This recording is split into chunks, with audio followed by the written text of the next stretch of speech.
All right, welcome back to the show. And now I am joined by Mr. Kossi Nutekpor, and I'm so excited about the conversation we are about to have. Mr. Nutekpor, I'm so excited that you are able to join us today. It's been a long chase. I'm always calling and asking, when are you going to join me? When are you going to join me? Since the first time you came, we love everything you told us, and we can't wait for today's discussion. Welcome to the Ghana Agenda, Mr. Kossi. Thank you very much, Alfred.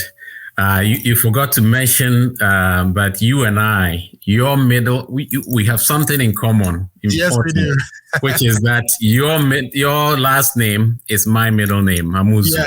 Yes. So we usually call each other name. So name. Yes. I am excited to be with you today. Yeah, and beyond that, I have a lot of things I look up to you for, your leadership in the community, and secretly you are my mentor. So we have more than one thing in common. Thank you very much for that beautiful compliment. Yeah. This is the second time you're on the show, but somebody may be seeing you for the first time. So can you quickly tell us about yourself? I know you are the chairperson of One Voter Group, which was a group that was formed during the time the voter region was getting divided. And as some will put it, this president, Akufo-Addo's presidency, has been one of the most consequential presidencies in the history of Ghana. And those are some of the things we'll be talking about. But before we get into all those details, can you please tell the viewer or the listener who's seeing you for the first time who you are and what you do? Sure. As you said, my name is Kossi Nutekpor. I am the chairperson for the One Voter Group, which came about as a result of the referendum to divide, to create the 16 regions, to bring the regions from 10 to 16. Right. We stood against it and we mobilized. The easiest way to remember me is I was a gentleman that went to the Ghana embassy in Washington, D.C. and asked a simple question to the president of our country. Why would you divide a country and not allow all of his people to take part in that decision? Right. And the president, as the viral video showed, went completely ballistic and just not being able to answer a simple question. But since then, we have grown from a group that was formed to keep our region together into a group, an advocacy group, and a developmental group. And we have a 12-member leadership that basically wants to take the voter region specifically from where it is to where it ought to be. Okay. And I'm sure we will get a chance to speak a little bit more in details as to what the One Voter Group, which I had, wants to take the voter region. Okay, great for that introduction. So as you start the introduction and you started talking about One Voter Group, this question comes to my mind. People ask, we do have these groups, but then we have issues like what we saw in Central Kofi Akpafu, Likwe, and Lolobi, where a whole community was disenfranchised in our last election. What are some of the things that this group is doing? Or what do you, first of all, being that I'm also someone who talks to you a lot, I know that you were involved in a way. So can you tell us where that situation is today? I know there were some court cases filed. There was, some, hearings on this issue. But where are we as far as the disenfranchisement of the people of SALL is concerned? And what is OVG doing in that arena as well? All right. Thanks for the question. So before I even take that question, this morning we got the sad news on the passing of one of the top strategists, security strategists Ghana has ever known, in the person of Captain Kojo Chikata, is passing this morning. I would just like to take a second to wish his family, friends, and well-wishers our condolences. And we pray that God will give him a peaceful place by his side. Having said that, the SALL refers to Central Kofi. SALL, SALL, is an acronym that means stands for Central Kofi, Akpafu, Lolobi, and Likpe. Right. They are the most famous group of people in Ghana, in the sense that as we stand today, they are the only group of people, not only in Ghana, but in, I went in to find how many such groups existed in the world, and there are not very many, who have no representation in parliament. And if Ghana, being a democracy, can have a group of people in its borders that have no representation, I think we ought to bow our heads in shame. So there's a lot of legal jargons and a lot of legal terminologies as to how it came to be. But let me break it down in a simple common man's language. How did it come to be that the people of SALL have no representation in parliament? I will first explain that we need to be a bit specific. The people of Central Kofi, the traditional area of Central Kofi, and Likpe do consider themselves part of the OT region as it was divided. The contention is in the people of Akpafu and Lolobi, who, and here is the crux of the matter, they did not petition to belong to the OT side. They have always been part of the Hohoi municipality. And when the division came up, they did not petition to join the OT, but they were being forcefully, taken to that part of the region. The Constitution of Ghana stipulates very clearly that you cannot force a people to where they do not want to be. And so once that issue came up and they protested, they were basically ignored. And so when the election came, 2020 election came up, the crux of the matter was that the MPP wanted to have one foothold in the Volta region. Okay. Why is that so important to them? It is, I guess, so they had to carve out in the Hohoi municipality a section so that John Amawu, we all know about John Amawu. Is it Peter or John? Peter, I'm sorry. Peter Amawu, yes, could win. And so that could not happen as long as the Akpafu and Lolobi traditional area was part of the Hohoi municipality, for which they have been all these many, many years. Right. So if you take them and put them in OT, then it leaves enough votes for Amawu to become the MP for that area. And so as we got to the election, they basically could not, they could vote for the presidential election, but they could not vote for the parliamentary. Yeah. And therefore, that's how they came to not be represented in parliament. So from the issue, the people obviously did not just sit idle. They took issue with it and they took it to court. I am pleased to say that the One Voter group came to their aid. And we mobilized funds to help them. Lawyer Chachuchikata was represented them at the Supreme Court, but the real crux of the matter got set aside, in the sense that the instrument that during the lead up to the referendum that divided the Volta region and the OT, the CI yes, the Brobe. Actually, let's back up a bit. The Brobe Commission That's basically made a recommendation for the referendum. Had some impersonators for those two communities. Okay. And therefore, that's where basically the matter laid. And so the Brobe Commission, as we all remember, took forever to be released. And when it was released, it was only released in its electronic version. The hard copy that showed the addenda and the people who signed to represent those two communities have never been released.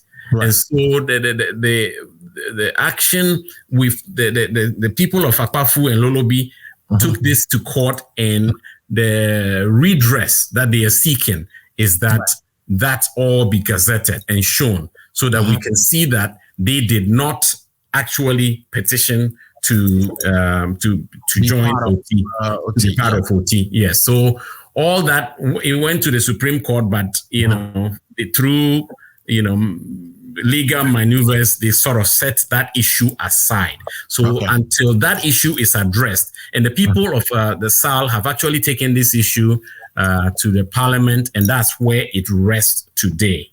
They want they have actually had audience with the Speaker of the Parliament, and they are asking that the hard copy of the Brobe Commission that started all these issues be gazetted and for the public to see. Okay. So that's where they are right now. Right. So we hope, Parliament. So I guess we are waiting on Parliament to now take the necessary steps to get that gazetting going, and perhaps there could be lawsuits that follows after that. Okay. Yes. Yes. Okay. And obviously they have backups as to what they're going to do if the Parliament does not come for, are not forthcoming. Okay, great. Okay. Regina Ado is watching us and says, good afternoon, Alfred, and to Mr. Nutekpor. So we have a few people watching us. Some of them, Regina is actually from Aflao. Reason I'm going to Aflao specifically is that it happens to be the biggest border that we share with Togo. And since COVID happened, we were told that people could cross the border with COVID into our country, and therefore we are sealing the border, the airport. We went locked down, and during the time that they sealed the border or they closed the border and they had a lockdown, we saw people were fed in Accra and Kumasi. The feeding thing is also important to me because the whole Aflao town's economy depends on the border, people crossing between the two countries and trading. And so you would expect that when they close the border, that these people will be assisted in one way or the other. But that didn't happen. And the airport was open and the border is still closed. And these people complain. Even the chief keeps complaining. Recently, the chief actually, Togbifiti in this case, got into some trouble with the president where he was complaining about school buildings or one of the E-blocks that was cited in Aflao that was not completed or left uncompleted. And he can't find place for the growing population of Aflao to be educated. Now, again, you sit in a very important seat, the chairperson of OVG. So you get to see and engage some of the key stakeholders involved in this things that I've just described, the chief of Aflao and co. What have we done? Is this supposed to be some conceded effort? What is going on in Volta region? What are you hearing? What is your feelings when you talk to these people? What are they communicating to you? Are there going to be solutions to the border issue? Is there anything we should be looking forward to in 2022? And if not, what can we do as people who are sitting here in the United States who come from that area through either OVG or other organizations that you may be aware of? Long question. Yes, thank you very much for that question. So the first thing the average Ghanaian ought to know about that border, that particular border. Ghana obviously have three big borders, with the Ivory Coast, with Togo, and with Burkina Faso. The most important thing about this particular border in Aflao is that apart from the revenue, in terms of revenue in terms of economic activity, our ports, yes. Yes, as far as ports. Apart from the port in Tema, the second most profitable border, where revenue comes through is Aflao. Right. Okay. So with that said, with that as the background, if you have your second most revenue generating border closed for the past 2 years, right? Almost 2 years now. It is, forget the people of Aflao for a second. Right. Take Ghana as a country. If the mouth that feeds you, you shut the second most important thing that brings revenue to you is shut down. Because and the excuse or the reason, let me be a little generous. The reason for closing it is because you are afraid of COVID. Right. Okay. It is very worrisome. The fact that and you alluded to it, the borders, the airport is open. There has been people coming across since basically the COVID came into being. So why can't the same measures that have been set up to screen people through the airport be done on the border? You know? But they tell you it's very expensive, control environments. The border situation doesn't lend itself to where we would have a COVID testing facility situated. Sometimes they point to the United States and say, the United States border and Canada is too close. But it's subsequently been opened. Right, so there's still traffic going through. So the key here is we've all seen COVID around the world. Africa has been spared quite. We've been very lucky as to the outbreak of this disease. Ghana still hasn't had more than 5,000 deaths anyway. The countries to our left, Togo that I'm talking about, have had very minimal incidence of COVID. So in my opinion, COVID is just an excuse. So if that was so, okay, now take the people of Aflao. Right. This is their livelihoods. 90%, majority of Ghanaians are farmers. So economic activity is centered around farming. The majority of the residents of Aflao and Ketu South is centered around that border. Right. Okay. So you can imagine what that does to them. So if COVID is your concern, and you've gone to help the people of Kumasi and Accra and some other places, what is the government doing about this? Right. I'll have to go a step further and say, what are our parliamentarians doing to force the government to realize that the people are suffering, and then you're shutting down the economic activity that actually benefits the country. It makes absolutely no sense to us. So, as you said, I am in touch with Togbi Fiti, and I hear of the suffering of the people. You can imagine his frustration with the border closure and all its associated ills. So the children, and then you can imagine that a school that began way back in the other administration is still being left uncompleted. So when a respected chief as him comes out and says, expresses his desire to have this completed by a certain date, I do not think the president of the country should ridicule him in the way he did.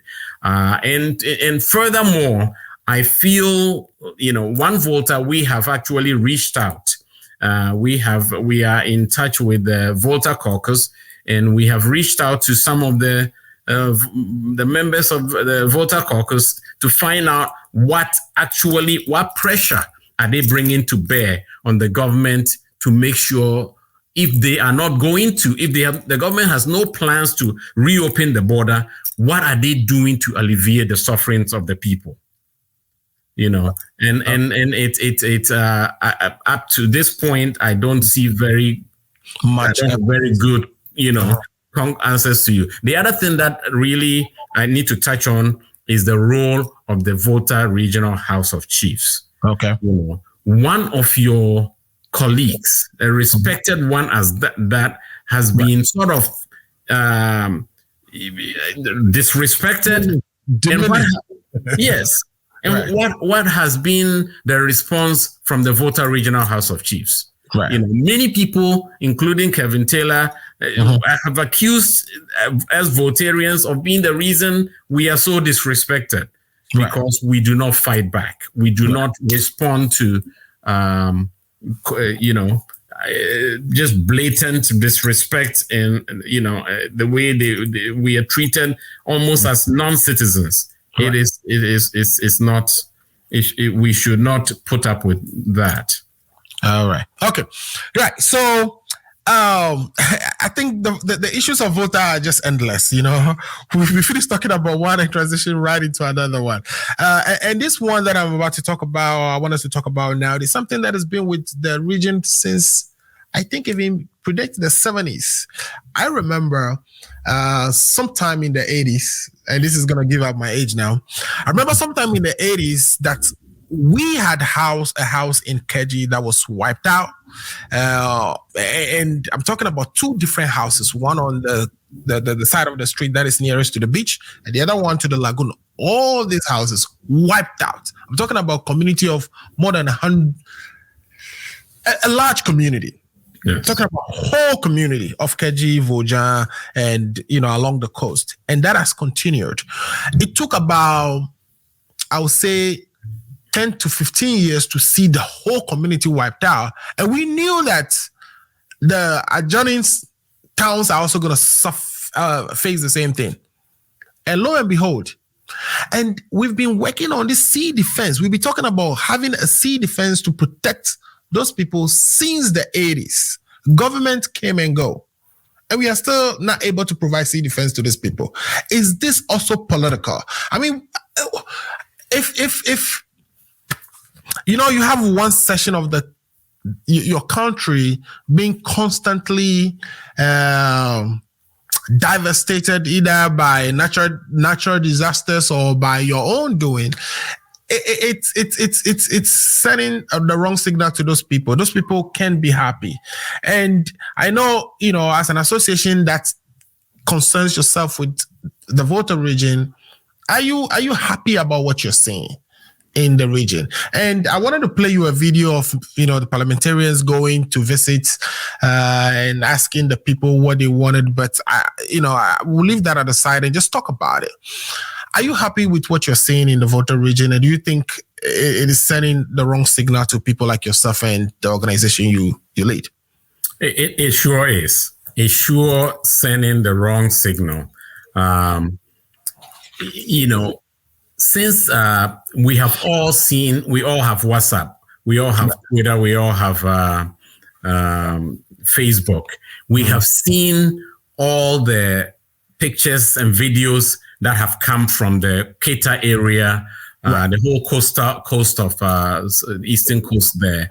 And it has not been very, people's houses flooded.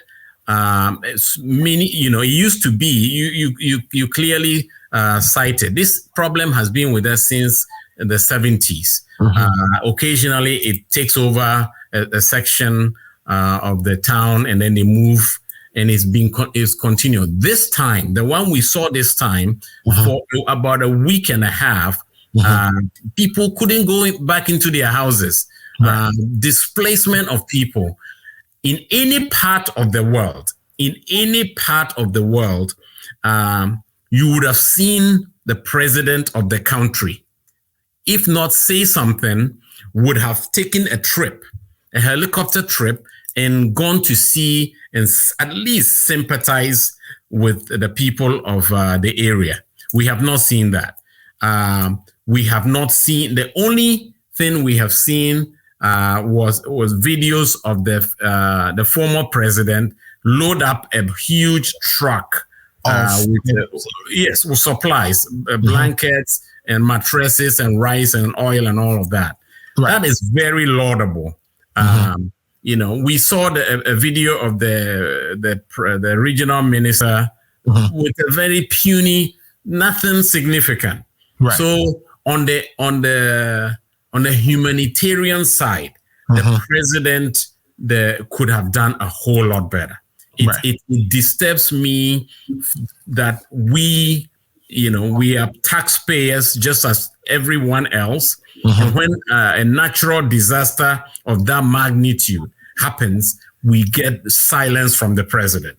So in the short term, really nothing from him. In the long term, so this is where OVG comes in. My first instinct was to reach out to the parliamentarians in the area. I have seen Jifa Gomeshi, who is the MP for that area, go there and scream at the press for not really bringing pressure to bear. And I've seen non-profit organizations actually go to distribute a few things. But the question is, what is the long-term plan? Right. What is the long-term plan? I also saw a video, and I think that was what you may have of Jifa, and I am actually grateful that she's at least bringing some exposure to bear on the issue. But this video shows MPs from different parts of the country going there to have a photo op. All right. What happened to having some engineers go to Keta and actually find out what went wrong? Right? We are in the 21st century, for crying out loud. What happened to having engineers with the delegation assess what went wrong and what can be done about it? Instead, we see this one MP after another introducing themselves and actually just basically having a photo op, and as if this was some self-promoting trip. So I give her some credit for bringing her colleagues there too, but I think she left out the important thing that needed to be done. So what you're saying is, for the long term, for the purposes of getting a lasting solution for the people, it's not MPs that the people want to see. They want to see engineers. Absolutely. We want to see engineers. This problem, like you correctly stated again, it's not something that happened yesterday. Right. It occasionally it flaws. Obviously, Keta is below sea level. Right. But Keta is not the first area in the world, or even in to be under sea level. We know how to deal with these situations. Right. So yes, government after government, I'll blame the NDC, I'll blame the MPP. We are actually not a partisan organization anyway, but governments have come and gone. Be as it may, today we have the MPP administration, right? We have, this is probably the biggest it's actually been, okay? And MPs going there to have a photo op rather than taking permanent solution. It is so, it just makes you wonder. And Alfred, this is one of the things about our country. We have people who have been to school, who have higher learning. We have engineers, we have architects. We know how to solve this very problem. Okay, and the fact that what saying is, if we really want to, we can solve this. If we really want to, we can solve it. So it is a question of will. And sometimes the reason there isn't enough will is that there isn't enough pressure on the representatives, the representatives of the people. So every one of these we are represented in parliament. We paid our taxes. We are fully Ghanaians. All right. So where are our parliamentarians showing some outrage that the president of the country, when this event happens, disaster happens, is traveling on a luxury plane going somewhere else, right? So somebody will ask that, OVG, what is OVG's role? What is OVG doing for all these issues that we've discussed? I know you've already talked about how we supported the case when Chachu has to go represent the SALL issue in court. The Aflao, you said you were in contact with the chief, the Kita, and all that. So how is OVG plugged in all of these issues? Okay, thank you. I hope I don't bore people with this part, but I want to, we have OVG focuses on two pillars, right? The internal vision. So for the internal vision, we have a public affairs group that are in touch with the MPs, the politicians, right? They are in touch with the chiefs. We have a strong alliance with the chiefs, and then we have a strong alliance with the Volta youth, the youth of our region. One of the other internal visions is to grow. OVG is registered here in the diaspora and also registered in Ghana. We would like to grow OVG Ghana into a formidable organization that does most of the work that needs to be done there. And then, of course, we have the member engagement that takes care of, our website, our social media engagements. Social media presence and all that. Yeah. Yes, we plan to, in the future, develop something like the equivalent of an Angie's List for the Volta regions, so that all our professionals and our workers, artisans are on it to sell ourselves. So that's one pillar. The second pillar of OVG is advocacy. Now, the first one on that is advocacy. So this is where OVG is fundamentally different from all the other Voltarian or Airway organizations. That was going to be my next question, but since you started, combine and answer that. Because exactly, Guyana, which is the Council of Airway Associations of North America, what is OVG and why are these two organizations not together? Exactly. So we do hope to collaborate in the future, as we have collaborated a little bit in the past. But the fundamental difference is that we are principally an advocacy organization. We advocate for the causes of the Volta region. We all know if you don't, something happens and everybody says, who is going to go do this? Right. OVG steps in and we bring education and public awareness and plans, and we contact the people who we feel can effect change. And we get to them and try to get things resolved. So that's the first one on that pillar. Education. We want to engage in education, because in a region, a huge region, a beautiful region, a gifted region as in the Volta region, we need to have its citizens well educated. One of the two initiatives we are taking in the area of education is robotics. We all know robotics has been introduced to Ghana.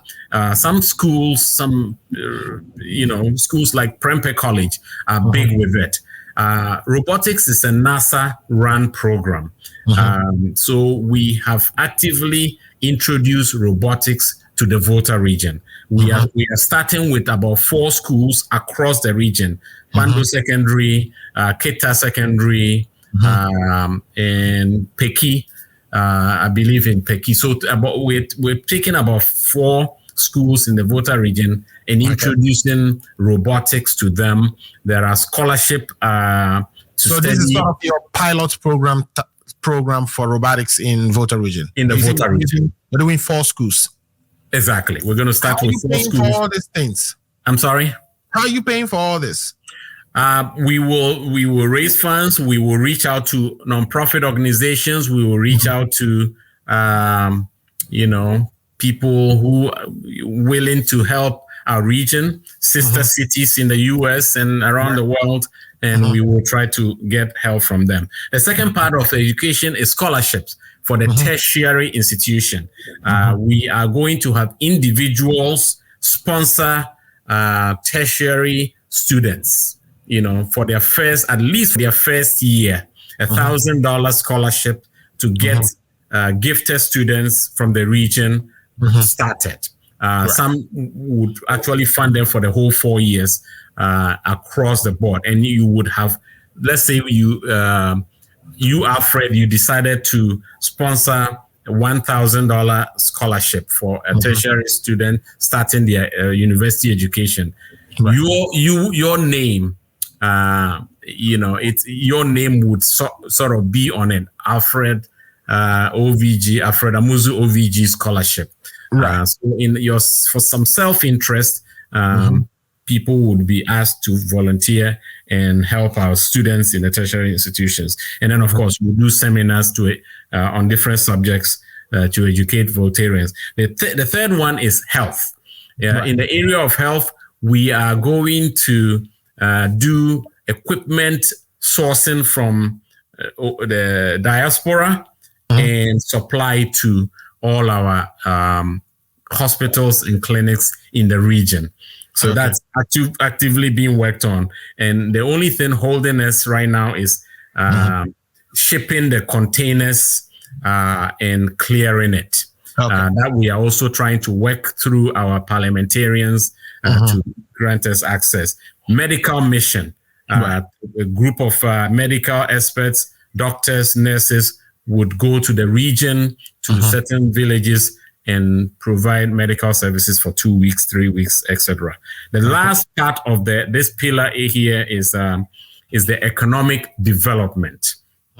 So in this area, tourism. So right now, as we speak, the OVG leadership is working with a private group that is working to develop a huge tourism, a huge resort next to the Afajato Mountain. So most of you know Afajato Mountain is the biggest, tallest mountain in Ghana. Certainly, some dispute whether it's the tallest in West Africa, but it's out there. Next to it are monkey sanctuaries, the Water Falls. So this organization is trying to bring all these and turn that area into a world-class tourist attraction. And OVG is working with, privately to partner with this private organization. We are also going to be helping out. Togbi Apede is interested in bringing attention to the whole airport. We're going to be working with Togbi on that. And then we are also going to try to help when and if the government decides the Keita Seaport would be a worthwhile project to undertake, both in economic terms and to help with these tidal waves that we are experiencing. OVG would be a partner with the government. So this is what OVG has been working on since beginning of this year. Okay, so I just put a scroll in the bottom of the show, which shows the OVG's website for people who are willing to learn more about the organization. And it's onevotergroup.org, onevotergroup.org. You can go there and find out all the things that our chairman, Mr. Nutekpor, has just described. I'm actually the financial secretary and all this, the financial controller of OVG. So if you're interested in joining, please reach out to me directly. I would set you up so you can start paying dues. We pay dues. It's $10 a month. Since the budgets just came out and things have been increased, we should also think about increasing that, Chairman. What do you think? You have something going there. Okay. Thank you very much. Mr. Chairman, I'm going to bring the other panelists to the show so we can start talking the budget, but you've agreed to hang around. So if you don't mind, I'll bring them in now. But I think there is a conversation we need to have. I know you didn't have enough time for us to actually go through the scholarship programs that OVG is doing. We haven't gone through the robotics. I have follow-up questions, but it calls for another conversation, and I'll be happy to have that where we would have maybe an hour or two dedicated and go into all the details. Certainly. So, all right, let me take one quick commercial break. And then when we get back, I will bring in Dr. Lawrence Appiah, who's in the studio, and the rest of my guests, so we can start talking about the 2022 budgets and government's policy statement. All right, Mr. Nutekpor, I have a long message here for you. I wanted to make sure you react to that before we get into the next segment. This comments is from Ras Akolache. He says, I subscribe to the idea that we have contributed to our bipartisan neglect.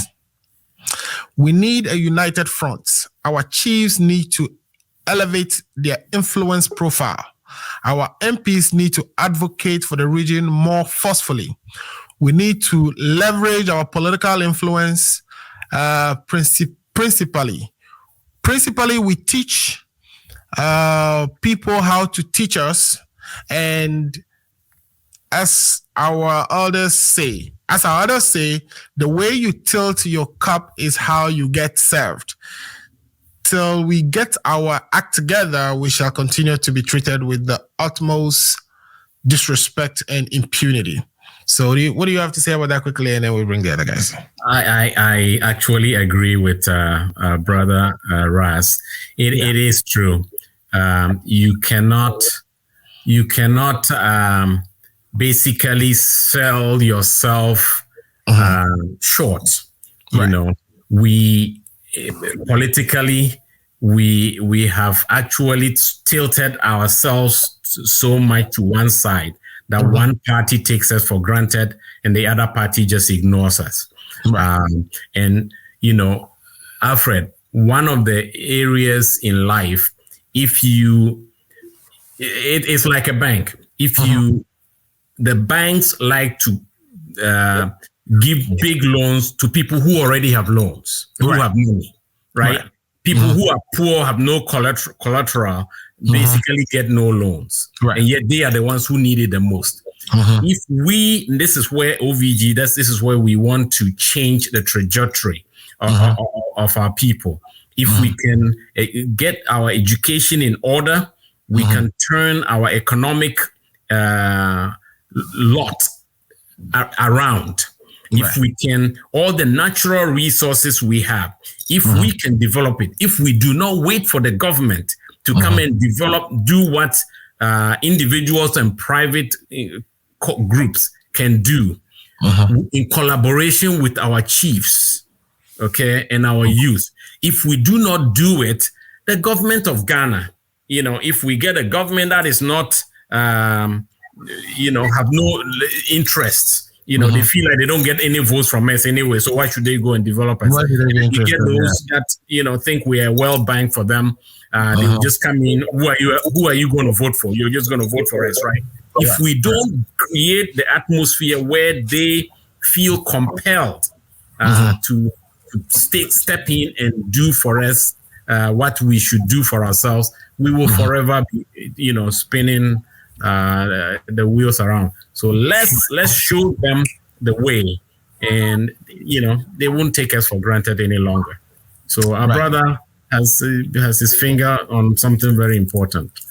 All right, thanks for that reaction to the comments, and Ras, keep it coming. No problem. I know you were tapping fast, so you kind of missed the treat us part, but that's okay. We got it.